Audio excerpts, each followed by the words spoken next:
Hi friends, welcome to Praveen sir classes. మొదటిసారి మన YouTube ఛానల్ని చూస్తున్న ప్రతి ఒక్క అభ్యర్థి ఇప్పుడే మన ఛానల్ని సబ్స్క్రైబ్ చేయండి. ఈ వీడియో కనుక నచ్చినట్లయితే లైక్ చేయండి. మీ ఫ్రెండ్స్ అందరికీ పోటీ పరీక్షలకు ప్రిపేర్ అవుతున్న ప్రతి ఒక్క ఆస్పిరెంట్కి ఈ వీడియో లింక్ని షేర్ చేయండి.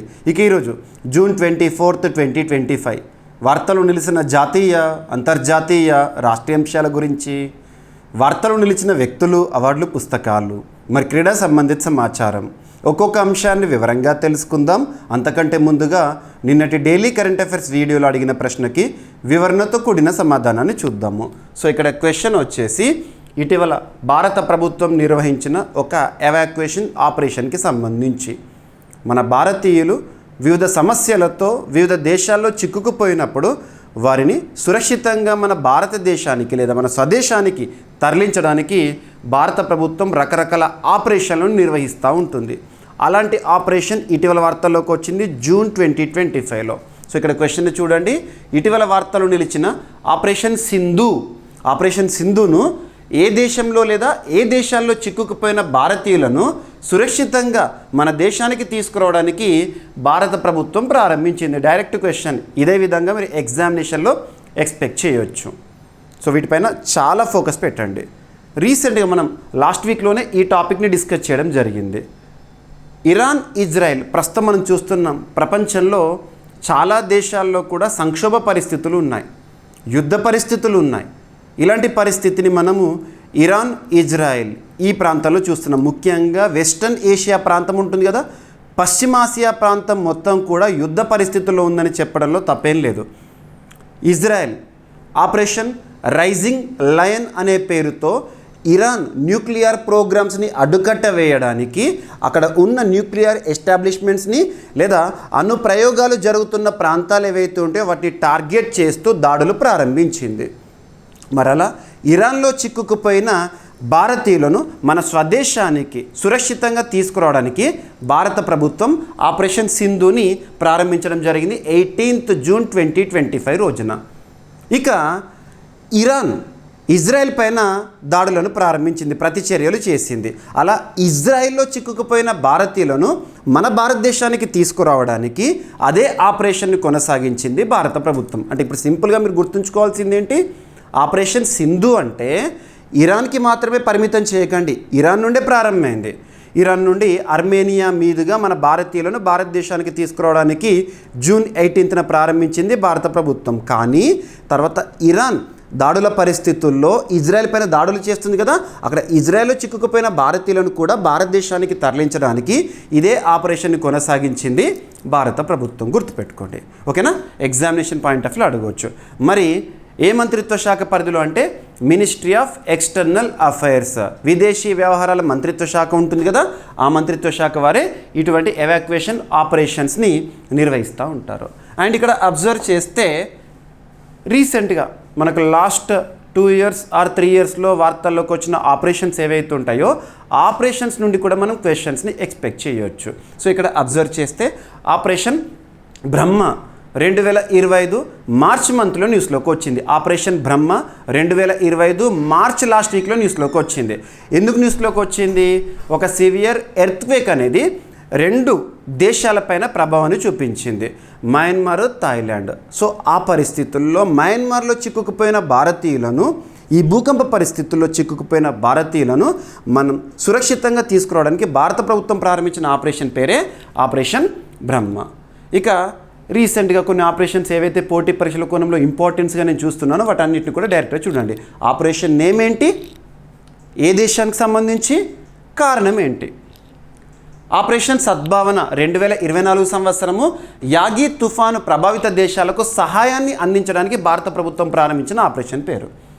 ఆపరేషన్ ఇంద్రావతి 2024 సంవత్సరం, సో హైతీలో అంతర్గత ఘర్షణల పరిస్థితుల్లో ప్రారంభించిన operation. Operation Ajay 2023 year, so Hamas దాడులు ముఖ్యంగా మనకు 2023 ద్వితీయార్థంలో ఇజ్రాయెల్, పాలస్తీనా ఈ సంక్షోభ పరిస్థితిని చూసాము. హమాస్ పైన దాడులను చేసింది ఇజ్రాయెల్, అండ్ ప్రతిగా హమాస్ కూడా ఇజ్రాయెల్ పైన దాడులు చేసింది కదా. అలా ఇజ్రాయెల్లో చిక్కుకుపోయిన భారతీయులను మన స్వదేశానికి సురక్షితంగా తీసుకురావడానికి భారత ప్రభుత్వం ప్రారంభించింది ఆపరేషన్ అజయ్. సో 2023 దీనిపైన కూడా ఫోకస్ పెట్టండి, వచ్చు ఎగ్జామినేషన్ రావచ్చు. Operation corona 2023. So Mocha cyclone పరిస్థితుల్లో సో దేశం వచ్చేసి Myanmar. Operation Kaveri 2023 year. So Sudan దేశానికి సంబంధించి ప్రభుత్వ పారామిలిటరీ ఘర్షణకు సంబంధించి. అండ్ ఆపరేషన్ దోస్త్ 2023 సంవత్సరం తుర్కియే సిరియా, అక్కడ సివియర్ ఎర్త్క్వేక్ అనేది సంభవించింది కదా, సో ఆ పరిస్థితుల్లో ప్రారంభించిన ఆపరేషన్. ఇవన్నీ ఆపరేషన్స్ ఎవాక్యుయేషన్ అనే కాదు, కొన్ని విపత్కర పరిస్థితుల్లో వివిధ దేశాలకు సాయం అందించడానికి భారత ప్రభుత్వం ప్రారంభించిన ఆపరేషన్స్ని కలిపి ఇక్కడ చెప్తున్నాను. ఇక ఆపరేషన్ గంగా 2022, ఇది ఎవాక్యుయేషన్ ఆపరేషన్. రష్యా యుక్రెయిన్ సంక్షోభ పరిస్థితుల్లో యుక్రెయిన్లో చిక్కుకుపోయిన భారతీయులను సురక్షితంగా తీసుకురావడానికి ప్రారంభించిన ఆపరేషన్. ఆపరేషన్ దేవీ శక్తి తాలిబన్ల హస్తగతమైన ఆఫ్ఘనిస్తాన్లో చిక్కుకుపోయిన భారతీయులను మన స్వదేశానికి తీసుకురావడానికి 2021 సంవత్సరంలో ప్రారంభించడం జరిగింది. ఆపరేషన్ వందే భారత్ సముద్ర సేతు పర్పస్ ఒకటే, మార్గాలు వేరు, ఒకటి వైమానిక మార్గము, ఒకటి సముద్ర మార్గము. కరోనా విపత్కర పరిస్థితుల్లో మనం లాక్డౌన్స్ని చూసాం కదా, అలా వివిధ దేశాల్లో చిక్కుకుపోయిన భారతీయులను విమానాల ద్వారా మన భారతదేశానికి తీసుకురావడానికి ఏమో ఆపరేషన్ వందే భారత్, సముద్ర మార్గం ద్వారా అయితేనేమో సముద్ర సేతు. ఇది 2020 ఇయర్లో. ఇక నెక్స్ట్ గతంలో చరిత్రలో ఆపరేషన్ రాహత్ 2015 యెమెన్, ఆపరేషన్ మైత్రి 2015 నేపాల్, అప్పుడు భూకంప పరిస్థితులు. మరి ఎందుకు 2015 నుండే చెప్పానంటే నరేంద్ర మోదీ గారి ఎరా అప్పటి నుండి ప్రారంభించింది 2014 మే మంత్ నుండి. కాబట్టి ప్రస్తుత ప్రభుత్వం ఉంది కాబట్టి వారి ప్రభుత్వ కాలంలో ప్రారంభించిన ఆపరేషన్స్ అన్నింటినీ కూడా మీకు మ్యాక్సిమం కవర్ చేసే ప్రయత్నం చేశాను. మన డైలీ కరెంట్ అఫైర్స్ వీడియోలో కూడా జూన్ 19th 2025 రోజున మీకు ఇవి కవర్ చేశాను. ఓకేనా? సో చూడండి, ప్రతిరోజు కూడా క్లాసెస్ని చూడండి. ఒక్కరోజు మిస్ అయినా కూడా మీకు టాపిక్స్ అనేవి మిస్ అవ్వచ్చు. కాబట్టి ప్రతిరోజు నేను అందిస్తున్నాను, మీరు కూడా ప్రతిరోజు చూడండి. ఓకేనా? సో వీడియోని లైక్ చేసి ఇక ఈరోజు ఫస్ట్ టాపిక్ని చూద్దాము. సో ఆపరేషన్ బషరత్ ఫతా అనేది ఇటీవల వార్తల్లోకి వచ్చింది. అనే కంటే ఈరోజే మనం అన్ని వార్తాపత్రికల్లో చూసాము. రీసెంట్గా వెస్టర్న్ ఏషియా ప్రాంతం వాస్తవానికి అశాంతికి అడ్డా ప్రపంచంలో ఏది అని అడిగామనుకోండి, అశాంతికి అడ్డా అని చెప్పవచ్చు. అదే పశ్చిమాసియా ప్రాంతము. ఇటీవల పశ్చిమాసియా ప్రాంతం మొత్తం కూడా తీవ్ర ఉద్రిక్తత పరిస్థితుల్లో ఉంది. కారణం ఏంటంటే ఇరాన్ చేస్తున్న న్యూక్లియర్ ప్రోగ్రామ్ ఏదైతే ఉంటుందో దానికి అడ్డుకట్ట వేయడానికి చాలా దేశాలు ప్రయత్నాలు వేస్తున్నాయి. IAEA కూడా హెచ్చరికలు జారీ చేసింది, ఇంటర్నేషనల్ అటామిక్ ఎనర్జీ ఏజెన్సీ వారు. మరి ఇజ్రాయెల్ ఆపరేషన్ రైజింగ్ లయన్ పేరుతో ఇరాన్ పైన దాడి చేసింది. ఇరాన్ పైన అని చెప్పే కంటే వాస్తవం దాడులు ఎక్కడ ప్రారంభించిందంటే ఇరాన్లోని న్యూక్లియర్ ఎస్టాబ్లిష్మెంట్స్ అండ్ ఇరాన్లో ఎక్కడెక్కడైతే న్యూక్లియర్ ప్రయోగాలు జరుగుతున్నాయో వాటిని ధ్వంసం చేయడానికి.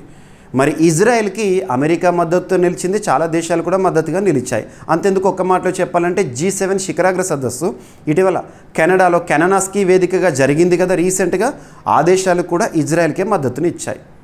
ఇక తర్వాత రీసెంట్గా అమెరికా అధ్యక్షుడు ట్రంప్ గారు కూడా ఒక స్టేట్మెంట్ ఇచ్చారు, ఇరాన్ విషయంలో స్టేట్మెంట్ ఇచ్చారు. ఇరాన్ ఇప్పటికైనా లొంగిపో.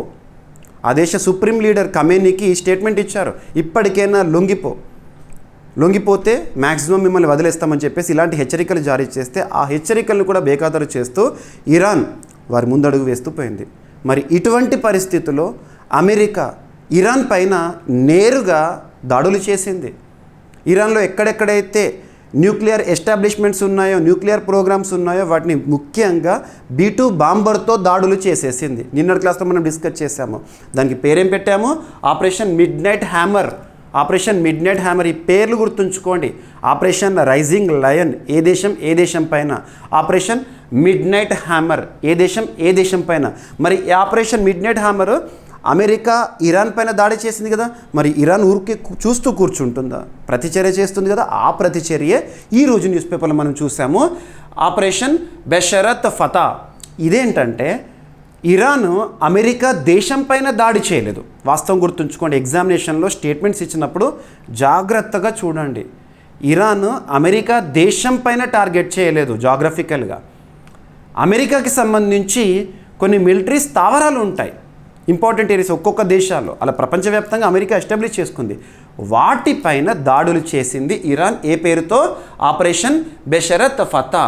సో పశ్చిమాసియాలో అమెరికా సైనిక స్థావరాలు ఏవైతే ఉంటాయో, మిలిటరీ ఎస్టాబ్లిష్మెంట్స్ ఎక్కడెక్కడైతే ఉంటాయో వాటిలో ముఖ్యంగా నిన్న ఖతార్. సో ఖతార్లో అమెరికా సైనిక స్థావరాలను మ్యాక్సిమం ధ్వంసం చేసింది ఈ పేరుతో ఇరాన్. గుర్తుపెట్టుకోండి, ఓకేనా. అండ్ ఇక్కడ అబ్జర్వ్ చేస్తే స్టేట్మెంట్స్ చూడండి. పశ్చిమాసియాలో కొనసాగుతున్న యుద్ధంలో ఇరాన్ అమెరికాపై ప్రతీకార దాడులు ప్రారంభించింది. అమెరికా తమ అణుకేంద్రాలపై దాడులు జరిపిన నేపథ్యంలో ఇరాన్ ఆపరేషన్ బెషరత్ ఫతా అనే పేరుతో దాడులు నిర్వహించింది. ఈ ఆపరేషన్లో భాగంగా ఖతార్లో ఉన్న 6 అమెరికా సైనిక స్థావరాలను లక్ష్యంగా చేసుకొని నిన్నటి రోజున క్షిపణి దాడులు చేసింది. అండ్ ఇక్కడ గుర్తుంచుకోండి, ఇన్ని దాడులు జరుగుతున్నప్పుడు మన అగ్రదేశాది నేత ట్రంప్ ఏమో చేస్తున్న స్టేట్మెంట్స్, ఇజ్రాయెల్ ఇరాన్ మధ్య సీజ్ ఫైర్ జరిగింది, శాంతి చర్చలు అని చెప్పేసి ఇలాంటి స్టేట్మెంట్స్ తన నోటికి ఏదొస్తే అది మాట్లాడుతూ ఉంటాడు, ఓకేనా. సో ఇదొకటి. అండ్ ఇక్కడ మనకు చూస్తున్నది ఏంటంటే ఖతార్ దేశంలో సైనిక స్థావరాలపైన దాడులు కదా, కాబట్టి ఇక్కడ ఇరాన్ రాజధాని వచ్చేసి టెహ్రాన్ పేరు గుర్తుంచుకోండి. ఇరాన్ ప్రస్తుతం వార్తల్లోకి వస్తుంది. స్ట్రేట్ ఆఫ్ హార్ముజ్ దానికి అడ్డుకట్ట వేయడానికి ఇరాన్ దేశ పార్లమెంట్ ఆమోదం తెలిపిందని నిన్నటి క్లాస్లో చూసాము. అండ్ ఇటీవల పర్షియన్ గల్ఫ్ని ఆనుకొని ఉన్న 8 దేశాలేంటి, వాటిని జాగ్రఫికల్గా మీకు ఐడెంటిఫై చేసేసి చూపించాను. ఇవన్నీ ఇంపార్టెంటే, ఓకేనా. సో ఖతార్ ఈరోజు వార్తల్లోకి వచ్చింది కదా, ఖతార్లోని అమెరికా సైనిక స్థావరాలనే కదా టార్గెట్ చేసింది ఇరాన్. మరి ఖతార్ దేశ రాజధాని ఏంటని అడిగారు అనుకోండి, దోహా, ఓకేనా. సో ఖతార్లో అమెరికా ప్రధాన మిలిటరీ స్థావరం ఏంటంటే అల్ ఉదైద్ ఎయిర్ బేస్. ఇక్కడ కనిపిస్తున్న అన్నీ కూడా అమెరికా సైనిక స్థావరాలు వివిధ దేశాల్లో ఏర్పాటు చేసుకుంది. వెస్టర్న్ ఏషియాలో అశాంతికి అడ్డా పశ్చిమాసియాని తన కంట్రోల్లో ఉంచుకోవాలని చెప్పేసి అమెరికా ఇలాంటి ప్రయత్నాలు చేస్తూనే ఉంటుంది, ఓకేనా. ఎస్, పశ్చిమాసియాలో అమెరికా ఇరాన్ మధ్య గత కొన్ని దశాబ్దాలుగా ఉద్రిక్త పరిస్థితులు కొనసాగుతున్నాయి. ప్రధాన కారణాలు ఏంటంటే ఇరాన్ అణు కార్యక్రమాలు, ఇదే మెయిన్ రీజన్. ఆర్థిక ఆంక్షలు, ప్రాంతీయ ఆధిపత్య పోటీ. గతంలోనూ ఇరాన్ చరిత్రలో గతంలో మరి ఇప్పుడు ఆపరేషన్ బెషరత్ ఫతా అనేది ఇప్పుడు చూస్తున్నాం. ఇరాన్ అమెరికా సైనిక స్థావరాలు వివిధ దేశాల్లో ఉన్నాయి కదా, వాటిని టార్గెట్ చేసే ఆపరేషన్. మరి ఇటువంటి చరిత్రలో ఇరాన్ ఎప్పుడైనా చేసిందా? ఇటువంటి వాటిపైన ఎగ్జామినేషన్లో అడగవచ్చు, లింకింగ్ చేస్తారు. సో అవేంటంటే గతంలోనూ Iran operation martyrs Soleimani, operation martyrs of Al Aqsa వంటి పేర్లతో అమెరికా సైనిక స్థావరాలపై ప్రతీకార దాడులు నిర్వహించింది. గతంలో కూడా ఎగ్జామ్లో అడగవచ్చు, ఎవరి సైనిక స్థావరాలపై ఏ పేరుతో నిర్వహించారని చెప్పేసి. ఇక రీసెంట్గా ఆపరేషన్ రైజింగ్ లైన్ ఏమో ఇజ్రాయెల్ ఇరాన్ పైన. మరి ఇరాన్ ప్రతిచర్యగా ఇజ్రాయెల్ పైన జరిపిన దాడులకు ఏ ఆపరేషన్ పేరేంటి? సో అది అడుగుతారు. Operation true promise 3. ఇవన్నీ గుర్తుంచుకోండి. Operation rising lion, operation true promise 3, operation midnight hammer, operation Besharat Fath. ఇక్కడే 4 ఆపరేషన్స్ అయిపోయినాయి. తరచు ఇటువంటి ఆపరేషన్స్ చూస్తున్నాం. మన భారత్ పాకిస్తాన్లోని ఉగ్రవాద శిబిరాలు, వాళ్ళ ట్రైనింగ్ సెంటర్స్ ఏవైతే ఉంటాయో వాటిని టార్గెట్ చేస్తూ ఆపరేషన్ సింధూర్ పేరుతో దాడులు చేసింది. ఇటువంటివి, ఓకేనా. ఇక నెక్స్ట్, వాస్తవానికి ప్రస్తుతం ప్రపంచంలో ఎక్కడ చూసినా కూడా మ్యాక్సిమం ఏదో ఒక సమస్య అనేది వెంటాడుతుంది. ఏదో ఒక దేశాన్ని ఏదో ఒక సమస్య, ఆకలి సమస్య కానివ్వండి, భయాందోళన పరిస్థితులే కానివ్వండి. ఇక్కడ చూడండి, సూడాన్లో అంతర్యుద్ధము, పాకిస్తాన్కి చుట్టువైపులా కూడా ఒక కంచె లాంటిదే ఉంది, కనిపించని కంచె. సింపుల్గా చూడండి, లాస్ట్ 2-3 డేస్ బ్యాక్ మనం చూసాము. పాకిస్తాన్కి సంబంధించి అసీం మునీర్ అమెరికా పర్యటన, అమెరికాలో వైట్ హౌస్లో అమెరికా అధ్యక్షుడు ట్రంప్తో కలిసి భోజనం చేశారు. అక్కడ ఒక స్టేట్మెంట్ ఇచ్చాడు. ట్రంప్ ప్రస్తుతం ప్రపంచానికి దొరికిన ఒక ఆణిముత్యము, వజ్రాలు అని చెప్పేసి ఒక మాటలో చెప్పాడు. సో ట్రంప్ ప్రపంచానికి శాంతి దూత, తనకి నోబెల్ పురస్కారం రావాల్సిందని ఒక స్టేట్మెంట్ ఇచ్చాడు. తీరా తను పాకిస్తాన్కి చేరుకునే లోపల ట్రంప్ చేసిన చర్య ఏంటి? ఇరాన్ పైన దాడి చేశాడు, ఆపరేషన్ మిడ్ నైట్ హ్యామర్ అని చెప్పేసి. మరి ఇప్పుడు ఇరాన్కి పాకిస్తాన్ పైన కోపం వస్తుంది కదా, ఒకవేళ దొరికితే లాగి లంపక కొట్టే పరిస్థితి ఉంది. అటువంటిది ఇరాన్ పాకిస్తాన్ని వ్యతిరేకిస్తోంది. ఒకవైపు పాకిస్తాన్ చుట్టుపక్కల బలూచిస్తాన్ ఎప్పుడెప్పుడు విడిపోదామని చెప్పేసి ఇవన్నీ ఉన్నాయి. సూడాన్లో అంతర్యుద్ధం, మయన్మార్లో అంతర్యుద్ధం, బంగ్లాదేశ్లో ఆర్థిక అత్యవసర పరిస్థితులు, రష్యా యుక్రెయిన్, ఇజ్రాయెల్ హమాస్, పాలస్తీనా, ఇజ్రాయెల్ ఇరాన్, ఇలా అన్నీ కూడా ఏదో ఒక అశాంతి పరిస్థితులు ఉన్నాయి. మరి ఇలాంటి అశాంతి పరిస్థితులు ప్రపంచంలో దాదాపు ఉన్నాయి. వాస్తవానికి స్వేచ్ఛగా కడుపు నిండా తింటూ ప్రశాంతంగా నిద్రపోతున్న దేశము ఎవరైనా ఉన్నారా అంటే ఇండియా మాత్రమే. హ్యాపీ లైఫ్ లీడింగ్లో ఉన్నాం. ఇటువంటి ఇండియాని అమెరికా లెవెల్ 2 కేటగిరీలో చేర్చింది. లెవెల్ 2 కేటగిరీ లెవెల్ 2 అంటే ఏంటంటే సింపుల్గా చెప్పాలంటే ప్రపంచంలో పర్యాటక రంగం అనేది చాలా ఇంపార్టెంట్ రోల్ ప్లే చేస్తుంది ఎకానమీలో. ఆర్థిక వ్యవస్థలో టూరిజం అనేది చాలా ఇంపార్టెంట్. అందుకే ఏ దేశమైనా కూడా టూరిజంని ఎలా డెవలప్ చేయాలి అని చెప్పేసి కాన్సన్ట్రేట్ చేస్తూ ఉంటాయి to attract touristers to that particular country. మరి ఇక్కడ ఇండియాకి ఎవరైనా ట్రావెల్ ప్లాన్ చేసుకోవాలి, టూరిజం ప్లాన్ చేసుకోవాలని అనుకుంటూ ఉంటారు కదా, అమెరికా సిటిజన్స్ కానివ్వండి, అమెరికాలో ఉండేవారు ఎవరైనా కూడా ఇండియాకి వెళ్ళాలి ఈ సమ్మరు లేకపోతే ఈ వింటర్ అని అనుకునేటప్పుడు, వాళ్ళు ప్లాన్ చేసుకునేటప్పుడు వాళ్ళు కొన్ని ప్రమాణాలు చూస్తూ ఉంటారు. అమెరికాకి సంబంధించి ఒక లిస్ట్ ఉంటుంది ట్రావెల్ గైడ్ లాగా. అందులో లెవెల్ 1 కంట్రీస్, లెవెల్ 2 అని, లెవెల్ 3 అని, లెవెల్ 4 అని చెప్పేసేసి అవేంటంటే ఆయా దేశాల్లో ఉన్న పరిస్థితులు ఇలా ఉన్నాయి, మీరు టూర్కి వెళ్తే మళ్ళీ తిరిగి రావాలని కోరుకుంటున్నాము. సురక్షిత దేశాలు ఏంటి, ఎక్కడికి టూర్ మీరు ప్లాన్ చేసుకుంటే ఒకసారి పునరాలోచన చేయండి, ఎక్కడికి టూర్ ప్లాన్ చేసుకున్నారో ఆ టూర్ని అవసరమైతే క్యాన్సిల్ చేసుకోండి అని చెప్పేసి కొన్ని కేటగిరీస్ ఉంటాయి. అమెరికా వారు రిలీజ్ చేస్తారు అమెరికన్స్ కోసము. అందులో ఇండియాని లెవెల్ 2లో పెట్టారు. అంటే కొంత భారతదేశానికి ఎవరైనా టూరిజం ప్లాన్ చేసుకోవాలనుకున్నా, ట్రావెల్ ప్లాన్ చేసుకోవాలనుకున్నా మళ్ళీ పునరాలోచన చేయండి అని ఇండైరెక్ట్గా హింట్ ఇచ్చారు. అంటే భారతదేశంలో సురక్షిత పరిస్థితులు లేవని అమెరికా చెప్తోంది. సో ఇక్కడ చూడండి, భారతదేశానికి అమెరికా ట్రావెల్ అడ్వైజరీ స్థాయి లెవెల్ 2 జారీ. ఓకేనా, ట్రావెల్ అలర్ట్. సో ఇక్కడ అబ్జర్వ్ చేస్తే అమెరికా విదేశాంగ శాఖ భారతదేశంలో పెరుగుతున్న హింసాత్మక నేరాలు మరియు ఉగ్రవాద ముప్పు కారణంగా తమ పౌరులు భారతదేశంలో ప్రయాణించేటప్పుడు అదనపు జాగ్రత్తలు పాటించాలని సూచిస్తూ లెవెల్ 2 ట్రావెల్ అడ్వైజరీని జారీ చేసింది అమెరికా. ఓకేనా. సో లెవెల్ 1 అంటే ఏంటంటే సాధారణ జాగ్రత్తలు పాటించండి, ఎక్సర్సైజ్ నార్మల్ ప్రికాషన్స్, వెళ్ళిపోండి నో ప్రాబ్లమ్. లెవెల్ 2 అంటే ఏంటంటే ఎక్సర్సైజ్ ఇంక్రీజ్డ్ కాషన్, కొంత జాగ్రత్తగా ఆ ప్లేస్కి వెళ్ళే ముందు ఆలోచించండి అని చెప్పడము. లెవెల్ 3 అంటే ఏంటంటే ప్రయాణాన్ని మరోసారి సమీక్షించుకోండి, అవసరమా అక్కడికి పోవడం అని చెప్పడం అన్నట్టు. లెవెల్ 4 ఏంటంటే అసలు అక్కడికి మీరు వెళ్ళకండి అని చెప్పడం అన్నట్టు. అందులో సెకండ్ లెవెల్లో ఇండియాని చేర్చింది. భారతదేశంలో పరిస్థితులు కొంత కింద మీద ఉన్నాయని చెప్పేసి వాళ్ళ అఫీషియల్స్, గవర్నమెంట్ అఫీషియల్స్ చెప్తున్నారు అన్నట్టు. ఓకేనా.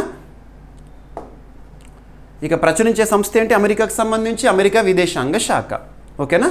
సో అమెరికా ప్రయాణ సూచనలు తరచుగా ఆ దేశ భద్రత, ఆరోగ్య పరిస్థితులు, ఉగ్రవాద ఘటనలు, రాజకీయ పరిస్థితుల ఆధారంగా జారీ అవుతాయి. ఓకేనా.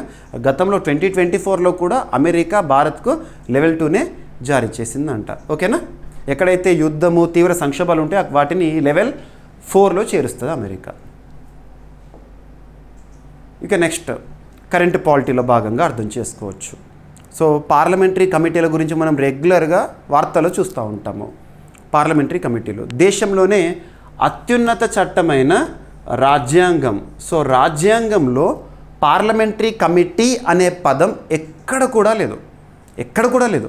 కానీ పార్లమెంటరీ సిస్టంలో they are working in very powerful manner, చాలా పవర్ఫుల్గా పనిచేస్తున్నాయి పార్లమెంటరీ కమిటీస్. అటువంటి పార్లమెంటరీ కమిటీలో మనం చాలా చూస్తూ ఉంటాము. అందులో స్టాండింగ్ కమిటీస్ అనేవి ఇంపార్టెంట్. అందులో కూడా ఫినాన్షియల్ రిలేటెడ్గా 3 కమిటీల గురించి మనం రెగ్యులర్గా వింటాం. ఆ 3 కమిటీల్లో ఒకటి ఎస్టిమేట్స్ కమిటీ, అంచనాల కమిటీ. అంచనాల కమిటీ ఇటీవల 75 years సెలబ్రేషన్తో న్యూస్లోకి వచ్చింది. కాబట్టి ప్రత్యేక సంబరాలను ఓం బిర్లా గారు రీసెంట్గా ప్రారంభించారు. ఎక్కడ ప్రారంభించారు, ఏంటి ప్రత్యేకత తెలుసుకునే ముందు పార్లమెంటరీ కమిటీలకు సంబంధించి ప్రస్తుత సమాచారాన్ని చూద్దాము. సో ఆర్థిక కమిటీలకు సంబంధించి సో పార్లమెంట్లో ఫినాన్షియల్ రిలేటెడ్గా 3 ఇంపార్టెంట్ కమిటీలను గుర్తుంచుకోండి. ఫస్ట్ వచ్చేసేసి పబ్లిక్ అకౌంట్స్ కమిటీ, తెలుగులో ఏమంటామంటే ప్రజాపద్దుల కమిటీ. సో కేసీ వేణుగోపాల్ గారు ప్రస్తుతం ఈ కమిటీకి హెడ్గా ఉన్నారు. ఎప్పుడైనా అపోనెంట్ పార్టీకి సంబంధించిన వారే ఉంటారు.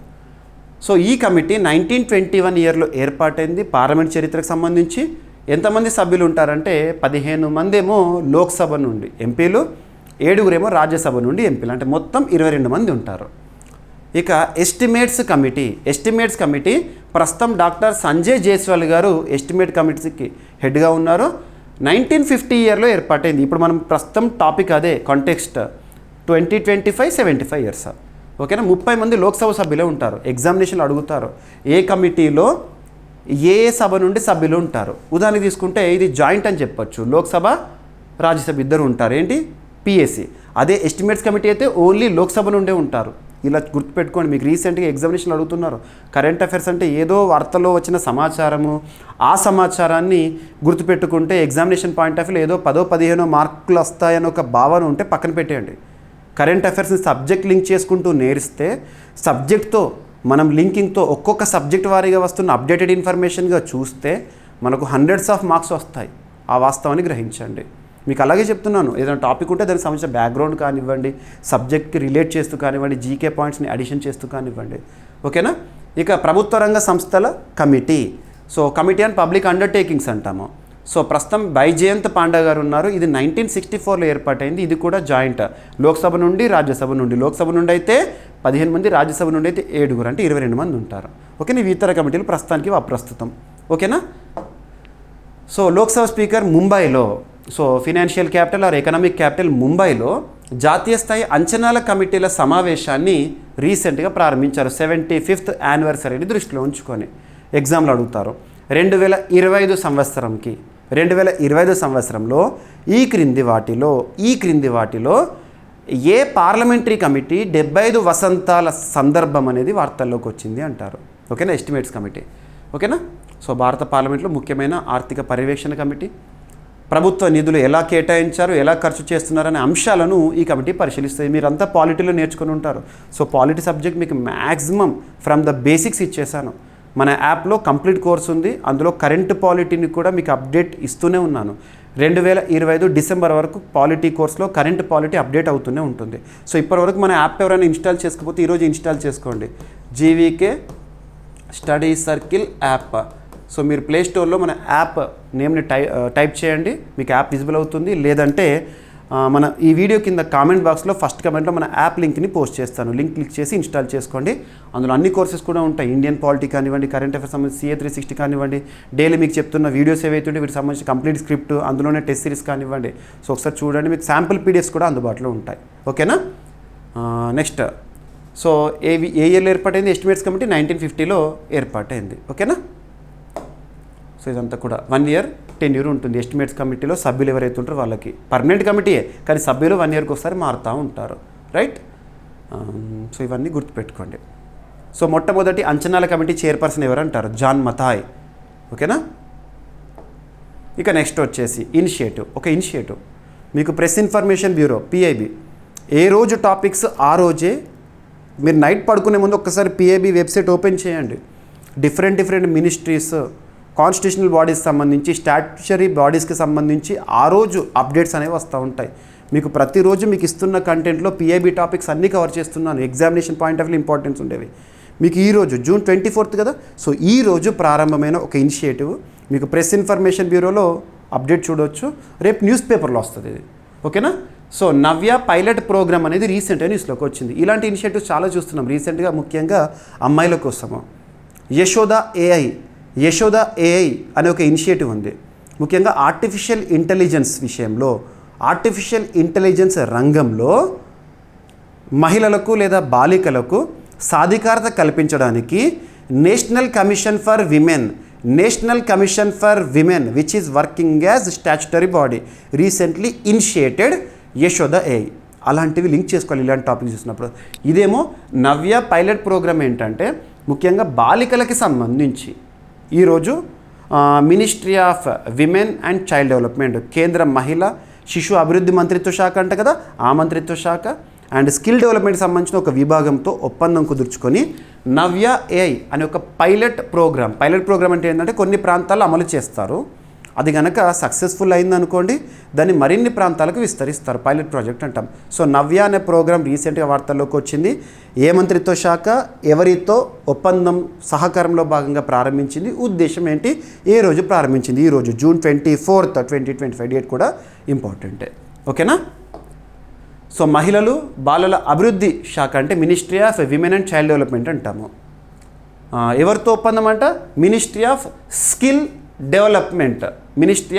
డెవలప్మెంట్తో కలిసి నవ్య ఫుల్ ఫామ్ ఏంటంటే nurturing aspirations through vocational training for young adolescent girls. ఇదే చూడండి, మీకు ఎగ్జామినేషన్లో నవ్య ఫుల్ ఫామ్ ఏంటి అని అడుగుతారు, లేదంటే ఎవరి కోసం ఉద్దేశించబడింది అంటారు. ఒకేసారి యాక్రోనిమ్ గుర్తుంచుకున్నారనుకోండి, ఫుల్ ఫామ్ గుర్తుంచుకున్నారనుకోండి, ఈచ్ అండ్ ఎవ్రీ వర్డ్ మీకు అర్థమైపోతే దాని ఉద్దేశం కూడా తెలిసిపోతుంది. మనం ఇక్కడ గుర్తుంచుకోవాల్సింది కేవలం ఏ మంత్రిత్వ శాఖ. ఆటోమేటిక్గా అడాలసెంట్ గర్ల్స్ అంటే మీరు కామన్ సెన్స్తో ఆలోచించండి, ఏ మంత్రిత్వ శాఖ పరిధిలోకి వస్తుంది?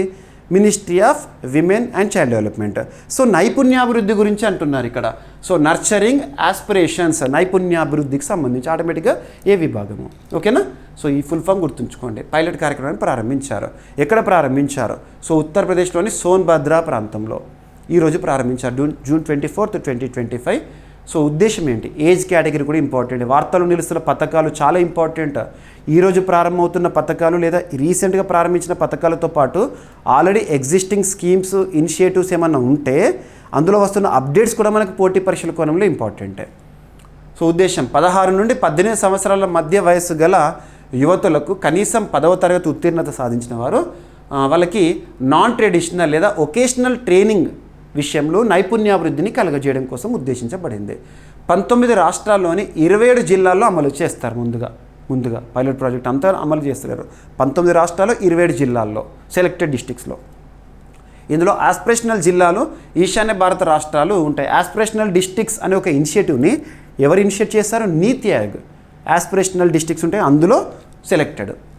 వికసిత్ భారత్ 2047 అంటే ఏంటి? మన భారతదేశానికి స్వాతంత్రం వచ్చి 100 సంవత్సరాల అద్భుత గడియలను ఏ సంవత్సరంలో చూడబోతున్నాం? 2047లో చూడబోతున్నాం. అప్పటి కోసం మనం సాధించాల్సిన లక్ష్యాలను భారత ప్రభుత్వం కొన్ని టార్గెట్స్ని చెప్పింది. అందులో ఈ డెవలప్మెంట్ కూడా ఇంపార్టెంటే. ఓకేనా? రైట్. సో నీతి ఆయోగ్, ఆస్పిరేషనల్ జిల్లాలు అంటే ఏంటి? నీతి ఆయోగ్ గుర్తించిన వెనుకబడిన జిల్లాలు. ఇక నెక్స్ట్ రక్షణ రంగానికి సంబంధించి చాలా అంశాలు మనం డిస్కస్ చేస్తున్నాం. వార్తలు నిలుస్తున్న విన్యాసాల గురించి చూస్తున్నాము. రీసెంట్గా మన రక్షణ రంగ అవసరాలు తీర్చుకోవడంలో భాగంగా ఏ దేశం నుండి ఏమేమి దిగుమతి చేసుకుంటున్నామో చూసాము. రక్షణ రంగ నివేదికల గురించి చూస్తున్నాం. అంతర్జాతీయ స్థాయిలో ముఖ్యమైనవి సిప్రీ రిపోర్ట్ కానివ్వండి, గ్లోబల్ ఫైర్ ఇండెక్స్ లాంటివి కానివ్వండి. అండ్ ఇటీవల రక్షణ రంగానికి సంబంధించిన ఒప్పందాలు చూస్తున్నాం. ఉదాహరణ తీసుకుంటే DRDO, BDL ఒప్పందం అటువంటివి. అండ్ పూర్తి స్వదేశీ పరిజ్ఞానంతో మన రక్షణ రంగ అవసరాలు తీర్చుకోవడంలో భాగంగా ఏ ఆయుధ సంపత్తిని మనం తయారు చేసుకుంటున్నాం. తుపాకులు కానివ్వండి, క్షిపణులు కానివ్వండి, యుద్ధ విమానాలు కానివ్వండి, అండ్ ఇండియన్ నావల్ షిప్స్ కానివ్వండి, ఇలాంటివి. And at the same time defence acquisition council వేటికి ఆమోదముద్ర వేస్తుంది, ఇటువంటివి.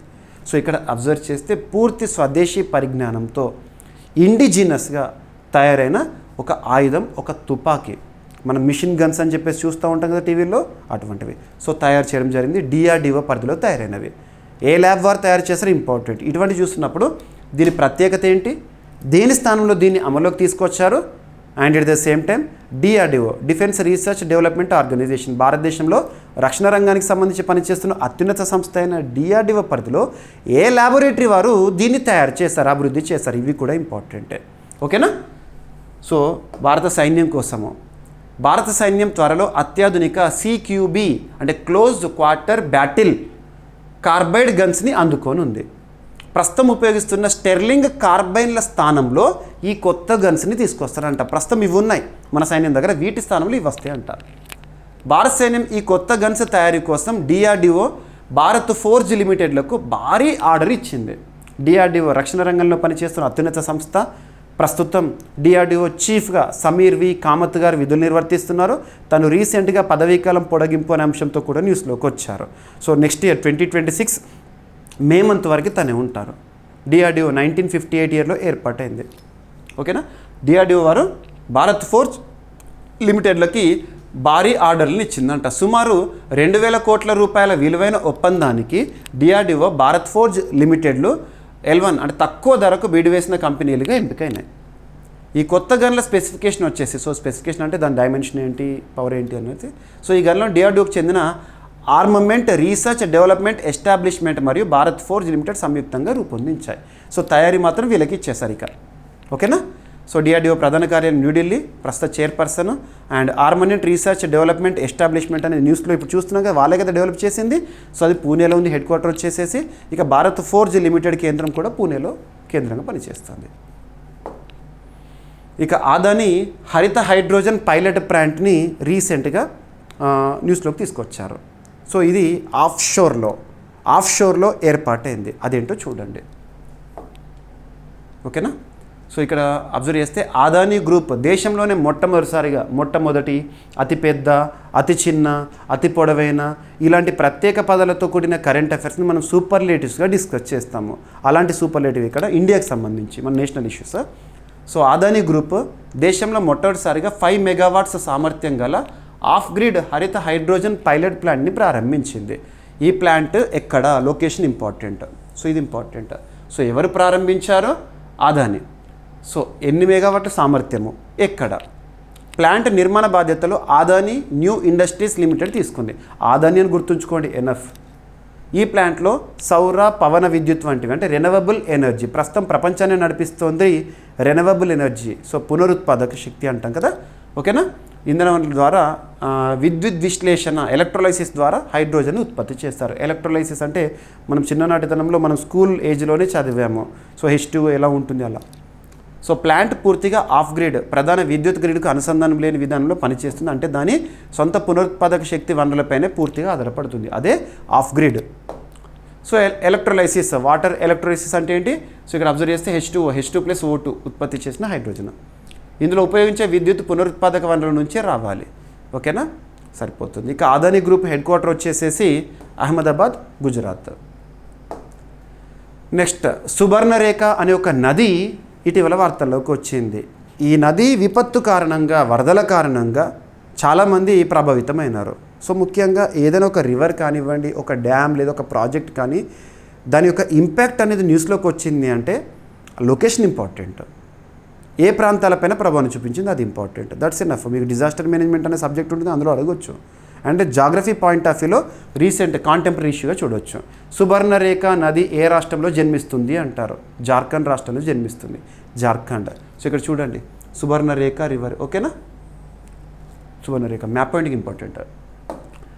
సో ఒడిశాలోని బాలసోర్ జిల్లాలో భారీ వర్షాలు, జార్ఖండ్లోని చాందిల్ డ్యామ్ నుండి నీటి విడుదల కారణంగా సుబర్ణరేఖ నదిలో ఆకస్మిక వరదలు సంభవించినాయంట. సుబర్ణరేఖ నదిలో ఆకస్మిక వరదలు సంభవించినాయి. సో సుబర్ణరేఖ నది యొక్క పుట్టిన స్థలం ఎక్కడ అంటే నాగ్రీ అనే ఒక గ్రామం లేదా పిస్కా అనే ఒక గ్రామం. ఇది రాంచీ సమీపంలో ఉంటుంది, జార్ఖండ్. సుబర్ణరేఖ ఏ రాష్ట్రంలో పుడుతుంది అంటే జార్ఖండ్. సుబర్ణరేఖ అంటే బంగారు దార అని అర్థం. చారిత్రాత్మకంగా ఈ ప్రాంతంలో బంగారు గనులు ఉండేవి. మనందరికీ తెలుసు భారతదేశంలో రూర్ ఆఫ్ ఇండియా అంటాము, చోటా నాగ్పూర్ ప్లాటూ అంటాం.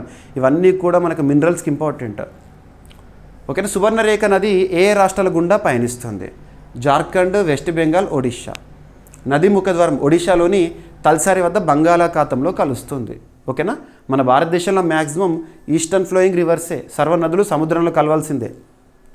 సో అదనపు సమాచారం, చాందిల్ డ్యామ్ అనేది జార్ఖండ్లోని సరాయ్ కేలా కార్సావన్ జిల్లాలో సుబర్ణరేఖ నదిపై నిర్మితమైన ఒక డ్యామ్ అంట, ఓకేనా, సరిపోతుంది.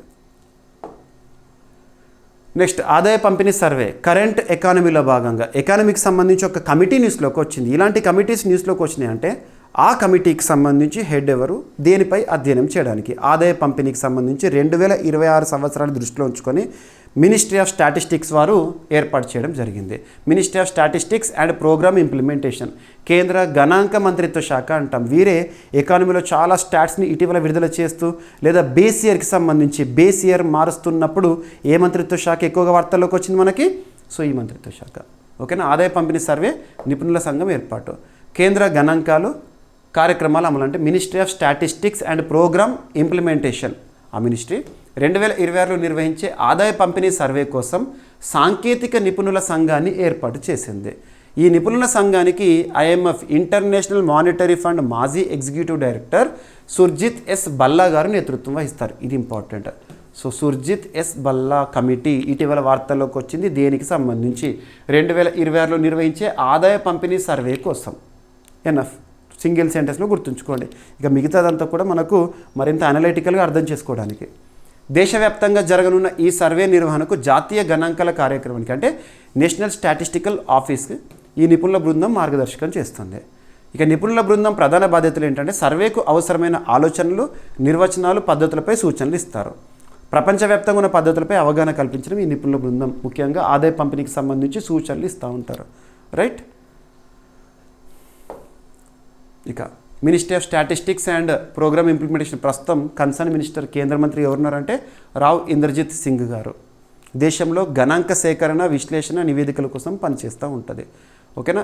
NSO భారత ప్రభుత్వం తరపున అన్ని గణాంక సర్వేలను నిర్వహిస్తూ ఉంటుంది.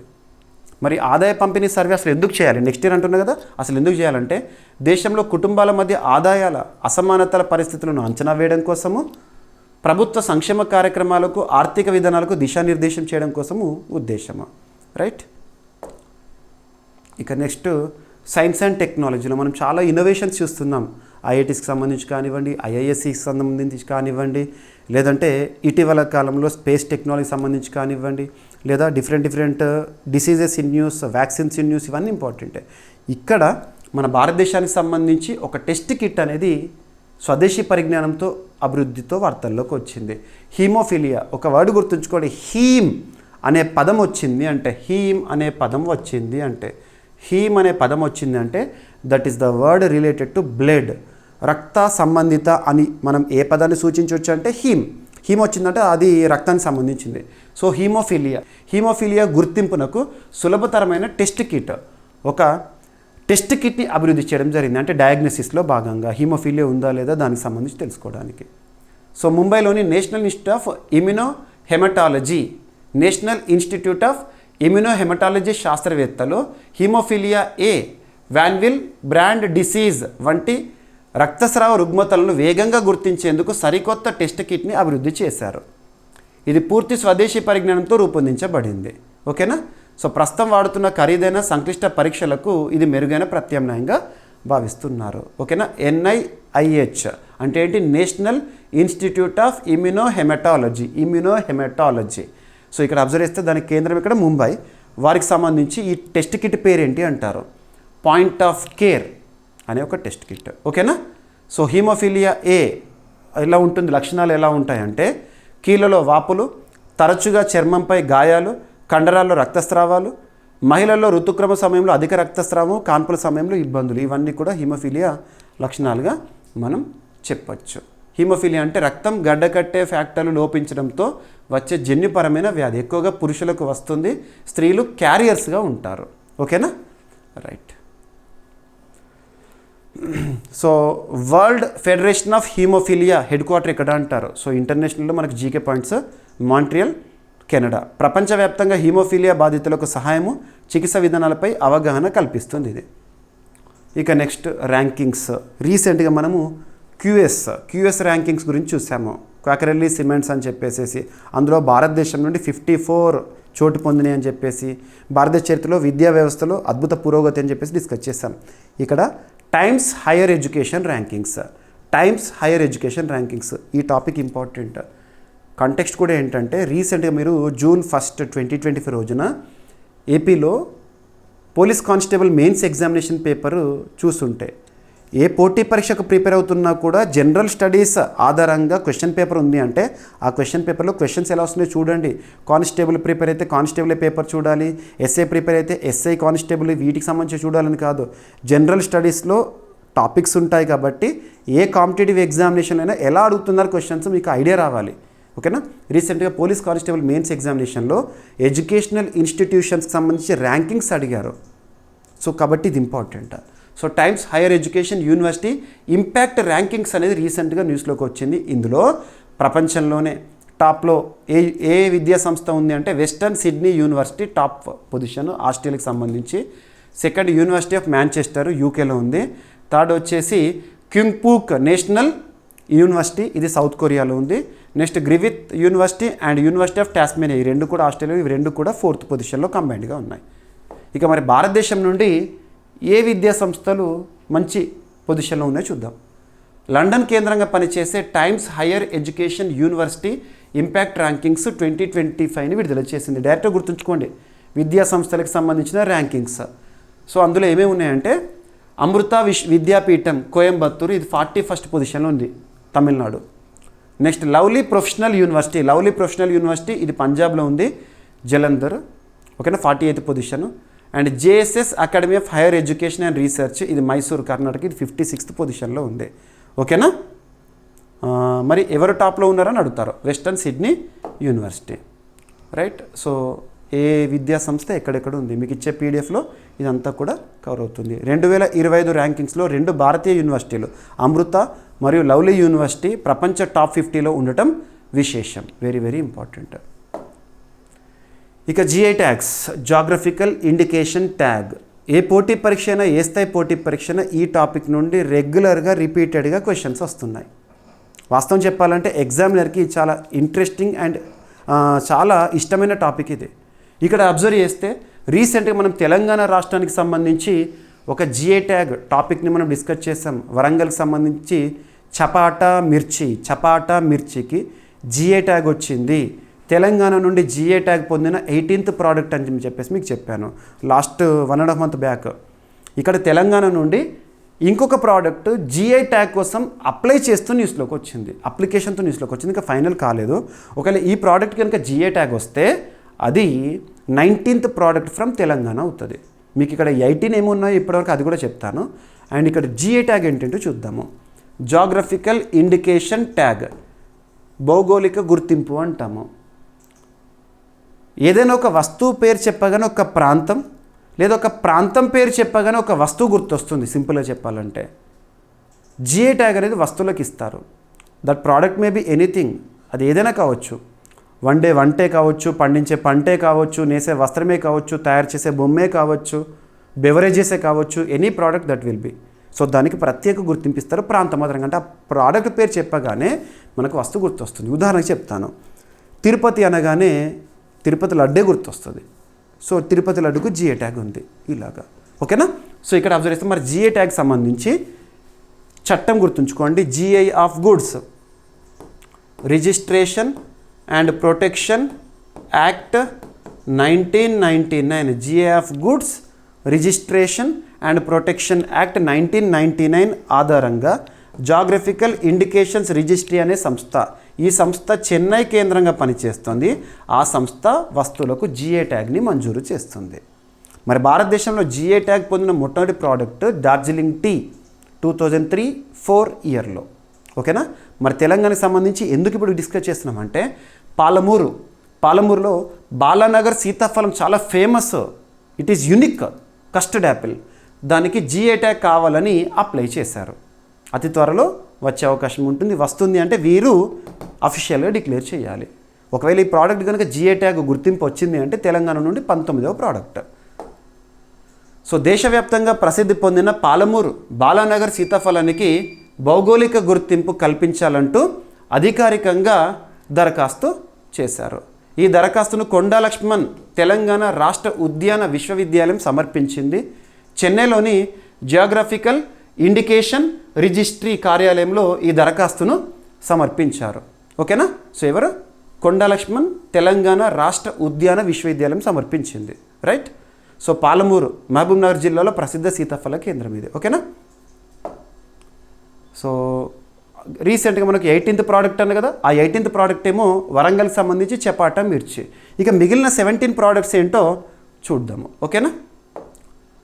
సో పోచంపల్లి ఇక్కత్ యాదాద్రి భువనగిరికి సంబంధించి, నిర్మల్ ఫర్నిచర్ అండ్ టాయ్స్ నిర్మల్కి సంబంధించి, అండ్ నిర్మల్ పెయింటింగ్స్ నిర్మల్కి సంబంధించి, చేర్యాల స్క్రోల్ పెయింటింగ్స్ సిద్దిపేటకు సంబంధించి, పెంబర్తి లోహ క్రాఫ్ట్ అలాయి వర్క్ జనగంకి సంబంధించి, అండ్ హైదరాబాద్ బిర్యానీకి జిఐ ట్యాగ్ లేదు, హలీంకి ఉంది హైదరాబాద్. అండ్ గద్వాల్ చీరలు జోగులాంబ గద్వాల్కి సంబంధించి, సిద్దిపేట గొల్లబొమ్మ చీరలు సిద్దిపేటకు సంబంధించి, నారాయణపేట చేనేత చీరలు నారాయణపేటకి సంబంధించి, పోచంపల్లి ఇక్కత్ లోగో యాదాద్రి భువనగిరికి సంబంధించి, బంగినపల్లి మామిడి పండు తెలంగాణ ఏపీలో ఫేమస్. సో తెలంగాణ కూడా ఉంది. డోక్రా మెటల్ ఆదిలాబాద్, ధరీస వరంగల్కి సంబంధించి, and Puttapakka తేలియా rumal. So Puttapakka తేలియా రుమాల్ వచ్చేసి యాదాద్రి భువనగిరికి సంబంధించి, తాండూర్ కందిపప్పు వికారాబాద్కి సంబంధించి, లక్క గాజులు హైదరాబాద్కి సంబంధించి. ఈ ఇయర్స్ ఏవైతే ఉంటాయో ఈ సంవత్సరాల్లో ఈ ప్రోడక్ట్స్కి జిఐ ట్యాగ్ అనేది రావడం జరిగింది. సో మీరు ఇది చూసిన తర్వాత వీడియో చూసాక మీకు ఇచ్చే పీడిఎఫ్ ఉంటుంది మన యాప్లో ఈ ప్రోడక్ట్స్ ఈ కన్సర్న్ ఇయర్ కంప్లీట్ ఇన్ఫర్మేషన్ అనేది ఉంటుంది. మరొకసారి చూడండి. ఓకేనా? నెక్స్ట్ టాపిక్ వచ్చేసి తెలంగాణ తల్లి విగ్రహాల ఏర్పాటు. సో నిన్నటి రోజున June 23, 2025 రోజున తెలంగాణ రాష్ట్ర క్యాబినెట్ మీటింగ్ అనేది జరిగింది.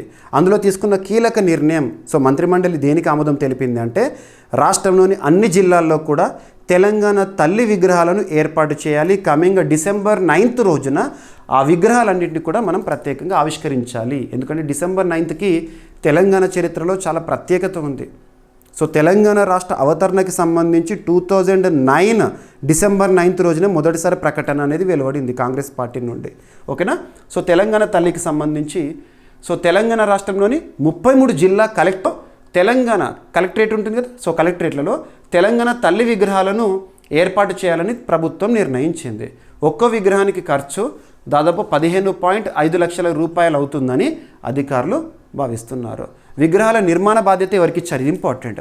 నిర్మాణ బాధ్యత వచ్చేసి R&B శాఖకు అప్పగించారు. R&B. సో విగ్రహాల డిజైన్ బాధ్యతలేమో JNTU fine arts in charge professor Gangadhar గారికి అప్పగించారు. సో ఇక్కడ అబ్జర్వ్ చేయండి. సో ప్రతి జిల్లా కలెక్టరేట్లో ఒక్కొక్క జిల్లా కలెక్టరేట్లో ఒక్కొక్కటి, అలా 33 జిల్లాల్లో ఒక్కొక్కటి. ఒక్కొక్క విగ్రహం ఖర్చు ఇంత. ఎవరు నిర్మించబోతున్నారు, సో R&Bకి సంబంధించి శాఖ. మరి ఈ డిజైన్ బాధ్యతలను ఎవరు, so JNTU fine arts incharge. ఇక్కడ ఎందుకు డిజైన్ బాధ్యతలు కూడా ఖచ్చితంగా చెప్తున్నానంటే ప్రతి జిల్లాలో ఏర్పాటు చేయబోయే తెలంగాణ తల్లి విగ్రహం అన్నీ కూడా యూనిక్గా ఒకే రకంగా ఉండాలి. ఎక్కడ చూసినా సేమ్ విగ్రహం సేమ్ కనపడాలి. అన్ని చోట్ల ఒకే విధమైన డిజైన్ ఉండేలా ఏర్పాటు చేయాలని ప్రభుత్వం స్పష్టంగా ఆదేశించింది. December 9 విగ్రహాలను ఆవిష్కరించాలని ప్రభుత్వము ఆదేశించింది. ఆల్రెడీ 2024 December 9 రోజున తెలంగాణ రాష్ట్ర సచివాలయంలో తెలంగాణ రాష్ట్ర ముఖ్యమంత్రి తెలంగాణ తల్లి విగ్రహాన్ని ఆవిష్కరించారు. సో తెలంగాణ తల్లిని కనుక మనం అబ్జర్వ్ చేసామనుకోండి, ఆ ఫీచర్స్ పైన తెలంగాణ రాష్ట్ర స్థాయి పోటీ పరీక్షలో క్వశ్చన్స్ వస్తాయి. సో ఇక్కడ అబ్జర్వ్ చేస్తే సో తల్లిని చూడండి. సో తెలంగాణ తల్లి విగ్రహం ప్రత్యేకతలు: పోరాట స్ఫూర్తికి ప్రతీకగా పిడికిలి బిగించిన చేతులు, అండ్ నుదుటన ఎర్రటి కుంకుమ బొట్టు, చెవులకు బంగారు కమ్మలు, ఆకుపచ్చ రంగు చీర, అండ్ ఎడమ చేతిలో మొక్కజొన్న కంకులు, చేతులకు ఎర్రటి మరియు ఆకుపచ్చ గాజులు, కాళ్ళకు మెట్టలు గజ్జెలు, సో ముక్కు పుడక మెడలో 3 రకాల ఆభరణాలు.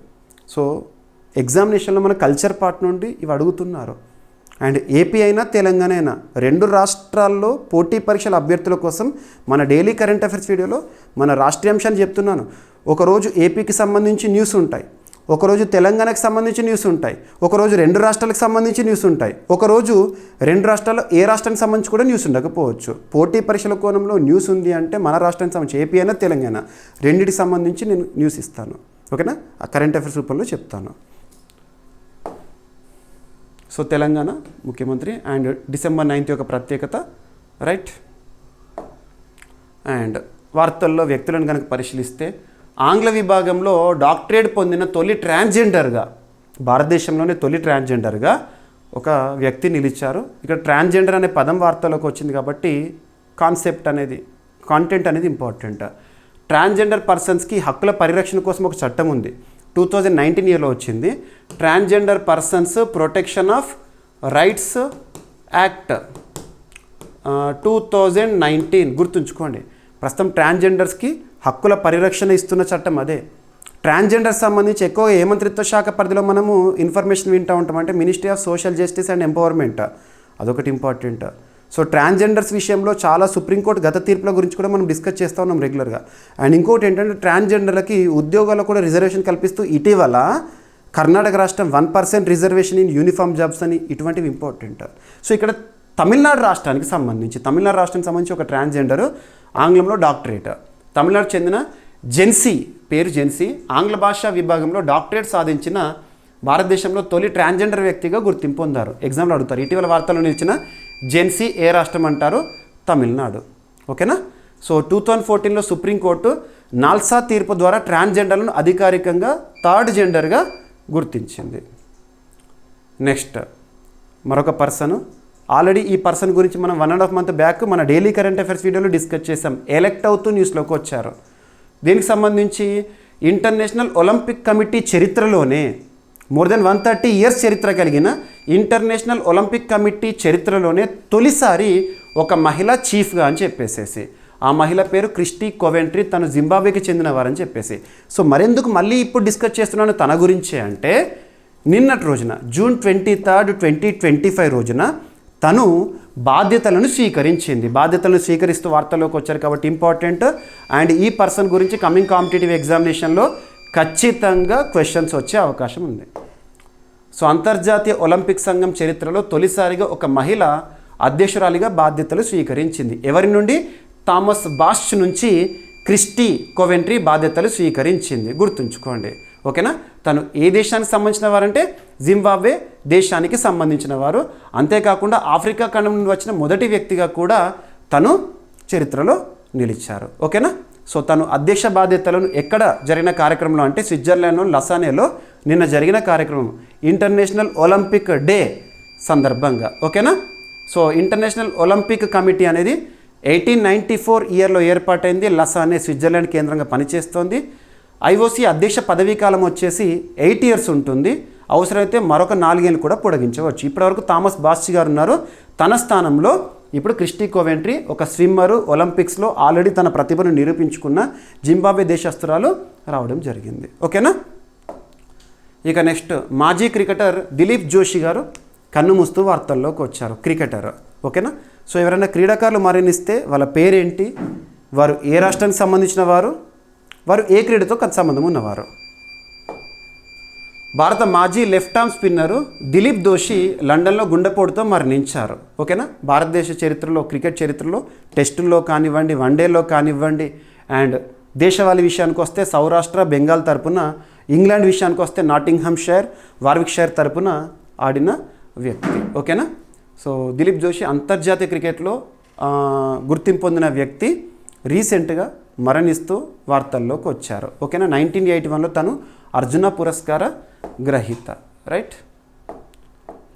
ఇక next Asia para badminton championship 2025 అనేది న్యూస్లోకి వచ్చింది. అందులో మన భారతీయ క్రీడాకారులు 27 పథకాలు సాధించారు. ఎక్కడ జరిగింది టోర్నీ, ఎన్ని పథకాలు సాధించారు, ఎనఫ్, ఓకేనా. సో థాయిలాండ్లో 2025 జూన్ 17 నుండి 22 వరకు ఆసియా పారా బ్యాడ్మింటన్ ఛాంపియన్షిప్ అనేది జరిగింది. ఎక్కడ జరిగింది? సో ఈ ఈవెంట్ థాయిలాండ్లో జరిగింది. అందులో భారత బ్యాడ్మింటన్ క్రీడాకారులు 27 పథకాలు సాధించారు. ఆ పథకాల్లో గోల్డ్ 4, వెండి 10, కాంస్య 13. ఇప్పటివరకు ఈ టోర్నీలో భారత్ సాధించిన అత్యుత్తమ ప్రదర్శన ఇది. 27 మెడల్స్ ఒకేసారి, ఓకేనా. సో ప్యారిస్ పారా ఒలింపిక్స్ విజేతలు కూడా ఈ టోర్నీలో మెడల్స్ని గెలుచుకున్నారంట. సో కొంతమంది వ్యక్తులు నితేష్ కుమార్ కానివ్వండి, తులసిమతి మురుగేషన్ కానివ్వండి, వీరు, ఓకేనా. అండ్ సో థాయిలాండ్ రాజధాని బ్యాంకాక్, థాయిలాండ్ కరెన్సీ వచ్చేసి థాయ్ బాట్, ఓకేనా. సో ఇందులో పథకాలు గెలిచిన వాళ్ళు ఇంపార్టెంట్ క్రీడాకారులు. సో అడగకపోవచ్చు, కాకపోతే ఎన్ని మెడల్స్ సాధించారనేది మాత్రం ఎగ్జామినేషన్ పాయింట్ ఆఫ్ వ్యూలో అడగవచ్చు, రైట్. ఇక నెక్స్ట్ 12th ప్రపంచ పారా అథ్లెటిక్స్ ఛాంపియన్షిప్ అనేది రీసెంట్గా న్యూస్లోకి వచ్చింది. ఎందుకు న్యూస్లోకి వచ్చిందంటే ఒక షెడ్యూల్ న్యూస్లోకి వచ్చింది. దానికి సంబంధించి అఫీషియల్ లోగో, మస్కట్ ఇలాంటివి న్యూస్లోకి వచ్చినాయి అనుకోని మనకి ఎగ్జామినేషన్ ఇంపార్టెంట్. సో భారతదేశం అన్వీల్ చేసింది, మనకు ప్రచారం చేస్తున్నారు. లోగో, మస్కట్ దేనికి సంబంధించి? 12వ world para athletics championship. So ప్రపంచ పోటీలో పారా అథ్లెటిక్స్ ఛాంపియన్షిప్ 2025కి వేదిక ఏంటి? భారతదేశం. మన దేశ రాజధాని న్యూఢిల్లీలో జవహర్లాల్ నెహ్రూ స్టేడియంలో జరగబోతున్నాయి. సో ఎప్పటి నుండి సెప్టెంబర్ 27 నుండి అక్టోబర్ 5 వరకు జరగబోతున్నాయి. దీనికి సంబంధించి మస్కట్, మస్కట్ ఏంటి అంటారు? విరాజ్, ఓకేనా. So world para athletics logo release చేయడం జరిగింది. పారా అంటే దివ్యాంగులకు సంబంధించి. కామన్గా ఒలింపిక్స్ ముగియగానే పారాలింపిక్స్ జరుగుతాయి. పారాలింపిక్స్ అంటే ఏంటంటే దివ్యాంగులకు సంబంధించి విశ్వ క్రీడలు అన్నట్టు. సో ఇక్కడ వరల్డ్ పారా అథ్లెటిక్స్, ఓకేనా, భారతదేశం ఆతిథ్యంలో 12వ ప్రపంచ పారా అథ్లెటిక్స్ ఛాంపియన్షిప్కు సంబంధించిన లోగో, మస్కట్లు రీసెంట్గా విడుదలైన పారాలింపిక్ కమిటీ ఆఫ్ ఇండియా వారు రిలీజ్ చేశారు, ఓకేనా. నెక్స్ట్ వచ్చేసి ఎప్పుడు జరుగుతుంది టోర్నమెంట్లో మొత్తం 186 మెడల్ ఈవెంట్స్ అనేవి నిర్వహిస్తారంట, ఓకేనా. విరాజ్ అంటే ఒక యువ ఏనుగు, దీని కాలుకు బ్లేడ్ ప్రాస్థెటిక్ ఉంటుంది, రైట్. సో ఇక్కడ మీరు అబ్జర్వ్ చేయొచ్చు, right. So Paralympic committee of India భారతదేశంలో పారా స్పోర్ట్స్ను నిర్వహించే జాతీయ క్రీడ. ఇక జవహర్లాల్ నెహ్రూ స్టేడియంలో జరగబోతుంది కదా. 1982 ఆసియా క్రీడలకు ఇదే ప్రధాన వేదిక. 2010 కామన్వెల్త్ క్రీడలు కూడా అక్కడ జరిగినాయి. పారా అథ్లెటిక్స్ దివ్యాంగులకు ప్రత్యేకంగా నిర్వహించే క్రీడ, ఓకేనా. ఒలింపిక్స్కి సమాంతరంగా దివ్యాంగుల కోసం నిర్వహించే అంతర్జాతీయ క్రీడలేమో పారాలింపిక్స్. రీసెంట్గా మనం లాస్ట్ ఇయర్ 2024లో పారాలింపిక్స్ చూసాము. అందులో భారతీయులు అద్భుత ప్రతిభ సాధించారు. ఓకేనా. ఇక నెక్స్ట్ వార్తలు నిలిచిన ఒక పుస్తకము, రాష్ట్రపతి ద్రౌపది ముర్ము గారు ఇచ్చిన ప్రసంగాలను ఒక సంకలనంగా ఒక పుస్తకంగా మనకు తీసుకురావడం జరిగింది. రక్షణ శాఖ మంత్రి రాజ్నాథ్ సింగ్ గారు విడుదల చేయడం జరిగింది. Wings to our hopes. ఇంకొక పుస్తకం ఆశావోంకి ఉడాన్. సో ఒకటి ఇంగ్లీషు, ఒకటి హిందీ.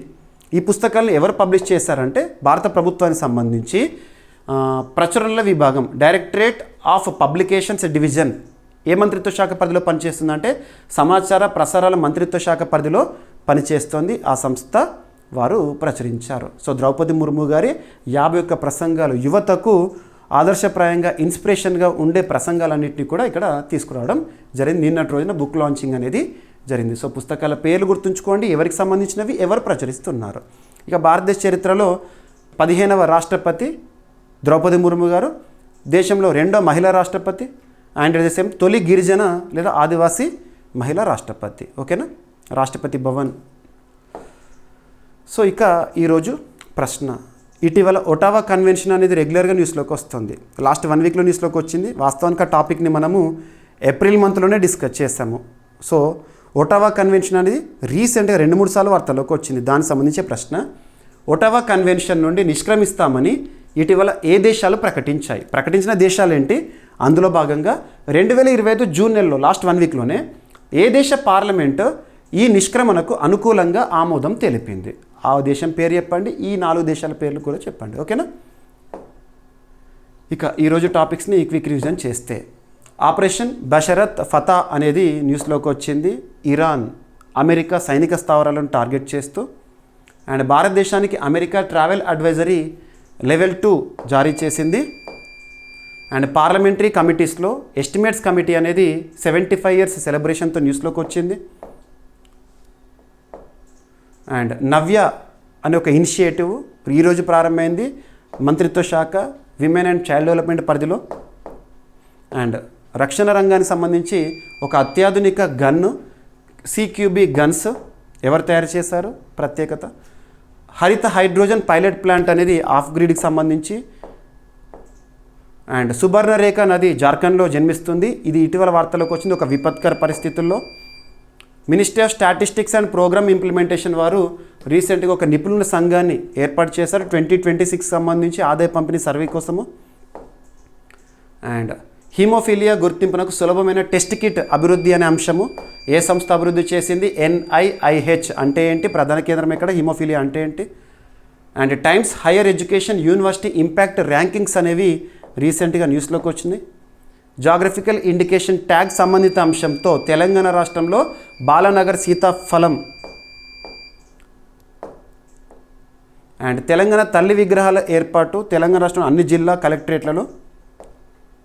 అండ్ ఒక ట్రాన్స్జెండర్ దేశంలోనే మొట్టమొదటి ట్రాన్స్జెండర్గా ఆంగ్ల విభాగంలో డాక్టరేట్ పొంది వార్తలోకి వచ్చింది తమిళనాడుకు సంబంధించి. అండ్ క్రిస్టీ కోవెంట్రీ అంతర్జాతీయ ఒలింపిక్ కమిటీకి తొలి మహిళా చీఫ్గా నిన్న బాధ్యతలు స్వీకరించారు జూన్ 23 రోజున.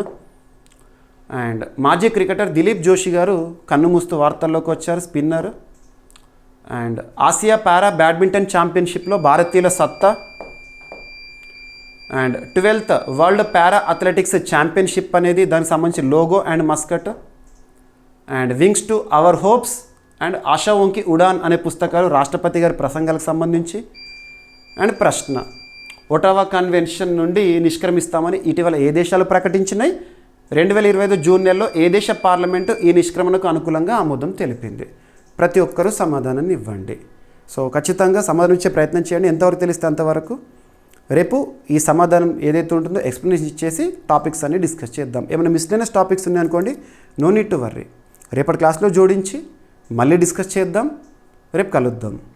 Thank you.